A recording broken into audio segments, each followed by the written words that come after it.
The Bliss Business Podcast, the show about empathy, connection, and consciousness in business. Today's episode is brought to you by Zero Company, your paid search, social media, and programmatic ad experts. Welcome to Marketing with Purpose, a segment of the Bliss Business Podcast where we explore what it really takes for marketing leaders to create impact that goes beyond the numbers. I'm Tulio, and in each episode, we sit down with marketing experts to explore their leadership approach and strategies that drive performance and resonate with their audience. Together, we'll dive into what's working, what's not, and how purpose and empathy can transform the way brands connect with people. So let's get started. Today, I'm joined by Trisha Peña, Vice President of Marketing at Burn Bootcamp. Trisha leads marketing strategy across the Burn brand's ecosystem, including Burn Bootcamp, Burn On Demand, and Burn Nutrition, overseeing brand, performance marketing, partnership, and franchise development with a focus on driving member growth and long-term strength. She is passionate about building brands that bring people together and creating strategies that connect community, storytelling, and measurable business results. With a deep commitment to empowering people to build strength, confidence, and long-term health, Trisha brings a human-centered perspective to data-driven marketing. We're going to explore customer connection in a data-driven world. I'm excited to dive in. Thanks for being with us today, Trisha. I am so excited to be here. Thanks for having me, Tulio. Before we dive in, I'd love to hear, why was customer connection in a data-driven world the topic you chose to explore with us today? And what makes this so important right now?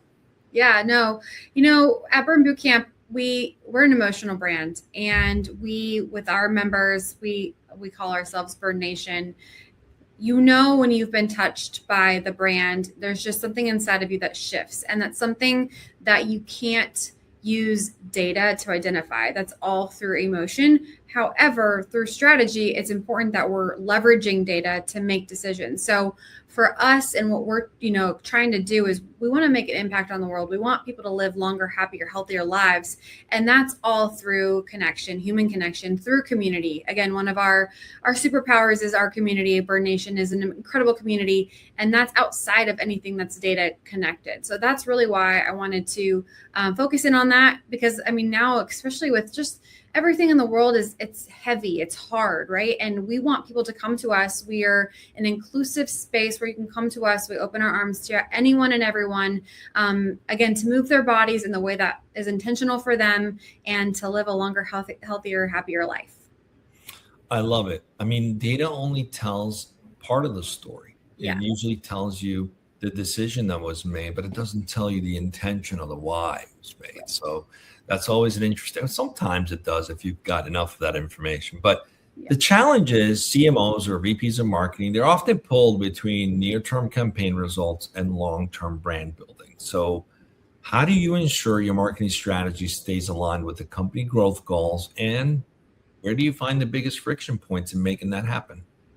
Yeah, so we do rely heavily on data to help tell part of the story, right? It's the balance of art and science. So looking at our historical data, we just actually did a large brand study to really understand the consumer and how we're reaching our consumer more intentionally. We listen to our members. We listen to our franchise partners who are boots on the ground. And so it's really making sure we're coupling the data that we're seeing and the trends that we're seeing and understanding, what we can do with the data, but coupling that with what we're hearing and what we know the heart of the brand is set to do, because that's never changed. We're coming up on 14 years of our 14th anniversary is literally this weekend. And our mission has never changed, and what our desires has never changed. We've tested and tried to have campaigns that we're focused on data, and guess what? 100% focused, they didn't do as well as the campaigns that we've again coupled with the balance of art and science. That's beautiful. Now, let's talk about what happens in high stakes situation, because sometimes we set out a plan, we have this vision, we want to stay close to it, but then a brand crisis happens, a market downturn happens, things change that we don't control, outside of our control. So how do you maintain a sense of purpose and empathy staying on point with your mission while making quick strategic decisions when those things happen? Yeah. So, Devin and Morgan, the co-founders of Burn Bootcamp, have always said we have 3 seats at the table. It's, when we're sitting in our leadership meeting, it's always the leadership, and then it's always our members and our franchise partners. So we always have to think about what is best for the business, what's going to move the needle from a business. If we have to pull a lever, we're going to be looking at that from a data perspective. But then we're also going to make sure that we're thinking about the member, because we don't ever want to come across as a brand that's pay to play. So it's making sure that we have both of the business in mind, and then also the impact on the member. And that's where the emotional side comes in. And that's how we can then make the best decision that really then sets out for the best path for business growth and then also member happiness. I remember when we interviewed Devin, we dug into that, and I was very impressed with how intentional he is, your CEO, around this, and even across how it supports the leadership team. Yeah. So it speaks volumes.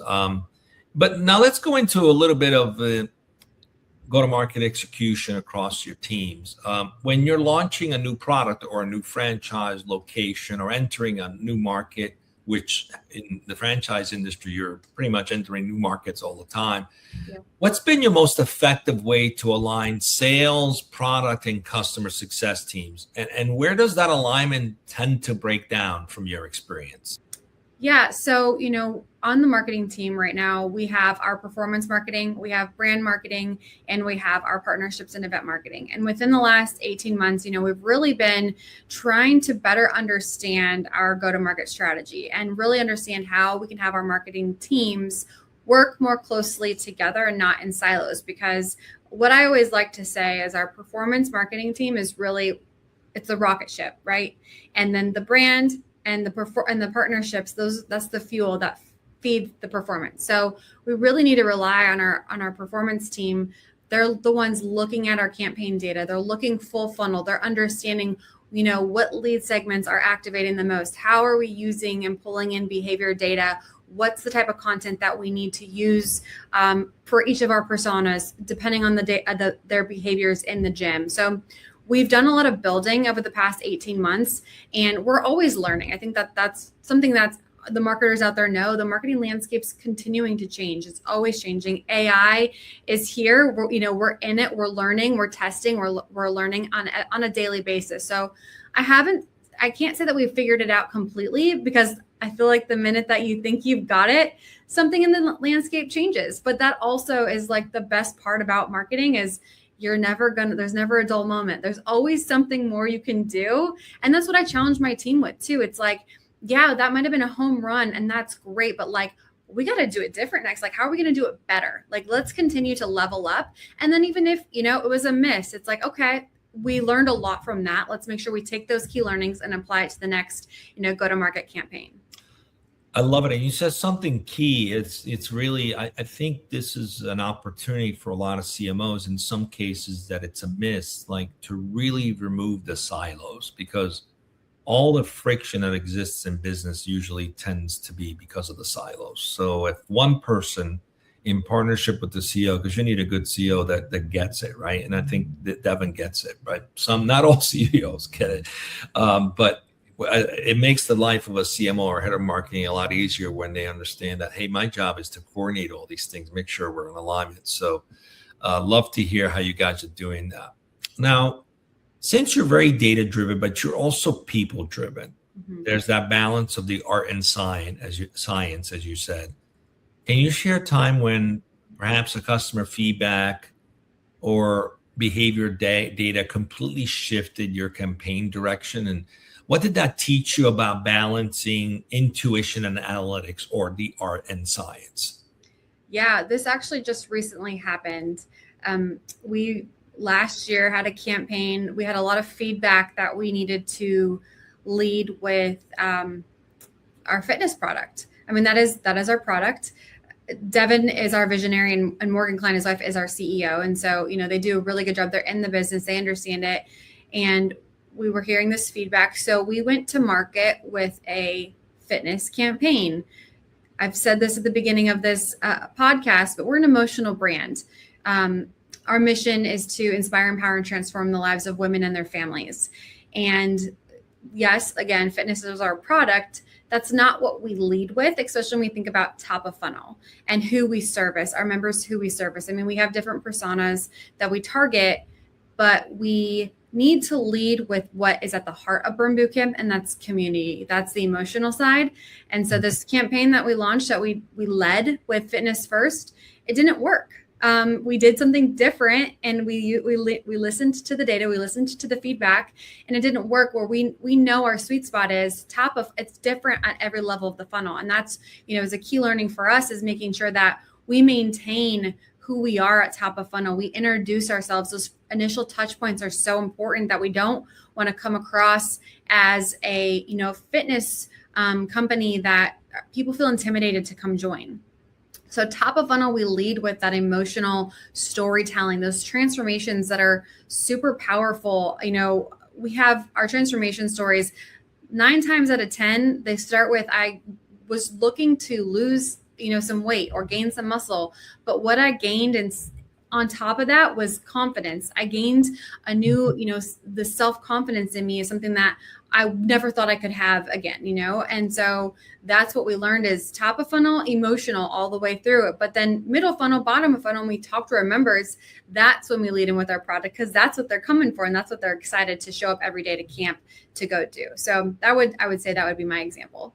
I love that. I think that's empathetic marketing at its best, because when you decouple the transaction from the why, the need for the transaction, then you understand what motivates people. Exercising, it's just a transaction. There's a million ways to do it. But what am I gaining? Why am I doing it? Or in some cases, I may not even realize why I'm doing it, but there's some value that I strive for that I haven't even vocalized that's meaningful.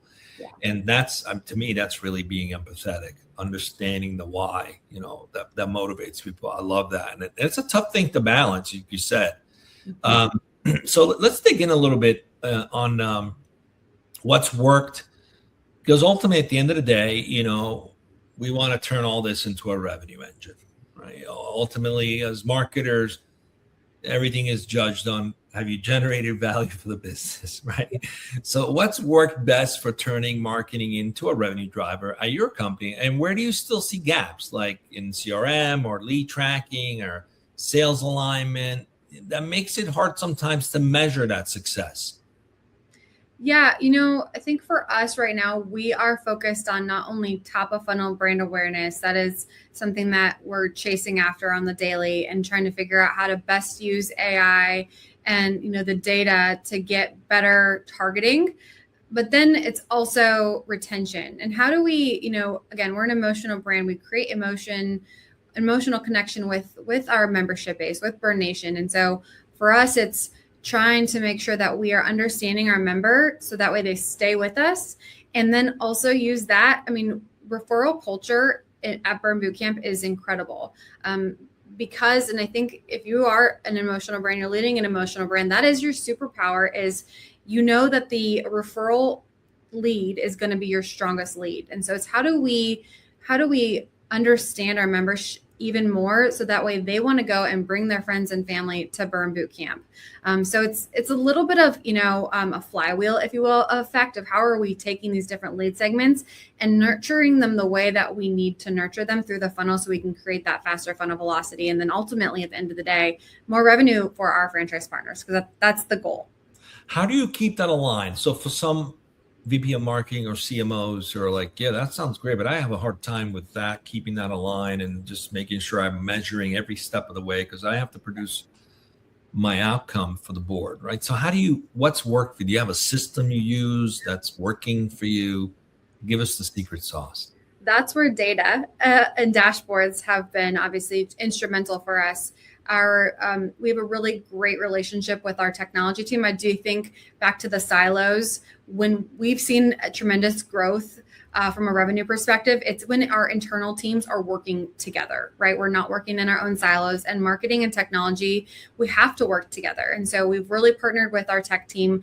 Our head of our tech team, Jason Brazil, he's super, super smart guy, and he understands marketing, which is really great for me, because we can have conversations. My performance team can have conversations with tech, and they can build us dashboards so we can truly understand every layer of the funnel. So we can understand lead segments, what's falling off, where do we need to, what's best to optimize, where do we want to go pour more money in, because that's what we're actually seeing as the faster funnel velocity. And we need to go optimize another part of the funnel so we can get that to catch up. So really building dashboards that our whole team understands and can read, and then partner with our brand side or the partnership side to make sure we're fueling the funnel with the right assets has been a game changer for us. And we're not, again, perfect at any of it, but it's been something that we're really proud to have built better process and workflow over the past 12 months. Your answer reminds me of a book by Rick Pitino, Hope is Not a Strategy. I love that. Just being intentional, understanding the numbers, and cross-functional collaboration. I love it. Now, speaking of collaboration, part of the role is also building high-performing teams. What's your approach to developing marketing talent so that they not only hit performance goals, but stay engaged and inspired? And where do you see leaders struggle most in retaining their top talent? Yeah, that's a great question and very timely for Burn Bootcamp. And I'll speak on behalf of the whole company because we've just rolled out a new company kind of culture, if you will. We call it championship culture. So Devin Klein, you guys talked with him. He played in the MLB, a professional athlete, and then his wife also, grew up playing sports, and they're bringing this sports team mentality to Burn Bootcamp. And that's really important for us as we think about passion and we think about wanting to bring in, just like an NFL team. I'm a big Lions fan. Think about Dane Campbell when he's setting his roster, he's going to pull in top talent, but he also wants to make sure, and I've read listened to interviews, he wants to make sure they're a culture fit. So it's really making sure that we're not just bringing in subject matter experts who are obviously have the KSAs and can do the job, but also have the culture fit. Because when you can find that talent, and they're out there, it takes a little bit more time to find them and you have to be patient, but you find that sweet spot of someone who's really intelligent, knows what they're doing, and then is also really passionate about the brand and the mission behind it. That is where the recipe just comes to life. And that's what we really focus on, not just for my marketing team, but for every department within Burn Bootcamp. Is you have to have and feel the same type of emotion that our members feel about Burn Bootcamp. Just like you would if you were to play for the Lions, you want to feel that emotion. You want a sense of pride in showing up every day with that logo across your chest, while also making sure that you are, you have the KSAs to do your job. I love that. I also like this sports team analogy. I often will say, when a company says we're like a family here, I say run. Some family members are dysfunctional, right? You don't get to choose your family, but your friends, your teammates, you get to choose them. And I love how teams work. They support each other, celebrate each other, and also call each other out when they're going off track. That's a beautiful vision for being a sports team. I love that. And champions, acting like a champion. I like that very much. Yeah. Every day is game day over here. Every day what? Every day is game day. I like it. I like it a lot. Okay. So let's bring this to a close with our final question, which really focuses on purpose, empathy, and the impact that has in business and in the market. Lots of studies have been done in recent years that shows this is not just a nice thing to do. It's very strategic. It's very impactful across the board, not only in sales velocity, in a lifetime value with customers, even profitability. Right. So how do purpose and empathy shape the way you approach marketing today? And can you share a personal story where your work maybe had a meaningful impact on a customer or an employee, something heartfelt? Yeah, I mean, that's our bread and butter. So for us, we've always known this, like I've said about our brand, it's an emotional brand, but through this brand research that we did, every single persona, the common thread, they just want to be seen. They want to be heard. Life is really busy. And for someone to actually see them and give them a high five or encourage them to do something that they've never done before, that gives them the confidence to go do something outside of the gym, is really where we thrive. And that means a lot to us as a brand, and something we will never go away from. And I think that's where we have maintained consistency. We are here for the long haul. We don't want to play into the gimmicks of marketing. We are always going to lead with authenticity. And that is going to be, again, our superpower and what's going to keep us in the game, because we are consistent with our messaging, and our members know and they trust what we're going to say because we do value them and we do see them. Can you remind me the second part of your question? Maybe a personal story where the work you did, how you chose to either lead or a campaign that had a meaningful impact on a person or an individual, whether it was a customer or an employee. Yeah. So we have what we call focus meetings. So our members, as part of the membership, they can have one-on-one meetings with trainers. I actually was a trainer at Burn Boot Camp before I stepped into the marketing side. So I've 10 years previous experience with marketing, but I also just wanted to dabble into training because it was really important for me to learn the product that we have. And when you get to talk with members on this one-on-one basis, and you get to just see that they're real people, and you hear stories, heartbreaking stories, which is, if you've seen any of our campaigns recently, we've gotten into the deep emotional storytelling of people who were on the verge of suicide, and they had one last effort of trying to find something to help them. And that was Burn Boot Camp. I've had people tell me that Burn Boot Camp saved their life. And I know that our trainers across Burn Nation, we have over 400 locations open, over 150,000 members, and every single one of those members has some sort of story, and it's all relative, right? It's all important to them. And if we can help make each person just a little bit happier, live a little bit better of a life, like that is what we want for them. And so that's what keeps us going, is we know that our brand is intentional, as you said, and we are very proud of the intention we put behind every single thing that we do. Every word that we put out there in our marketing means a lot to us. I love it. We live in a time when mental health is at an all-time crisis. And we're also at a time when movement just isn't happening like it used to. We spend a lot of time just moving fingers, swiping stuff. That's not exactly the kind of movement that's going to get us out of our heads and release the proper level of endorphins. And so fitness and exercise is so critical to building self-esteem, building a sense of belonging. And if you go back in time, if you're moving your body, there's no time to feel depressed. Yeah. So it's such an impactful thing you guys are doing. So congratulations. It's really inspiring how you guys work as a team and how you care about the impact, the emotional impact your brand has on the customer, not just the transactional impact. Trisha, thank you for joining us on the Marketing with Purpose series. Really appreciate having you with us today. Thank you so much for having me. This was a great conversation. My pleasure. I hope today's conversation sparks new ideas for how you can align strategy, execution, and purpose in your own work. If you found value in this discussion, like, subscribe, and share it to keep the conversation going. And remember, great marketing doesn't just sell, it serves. See you next time.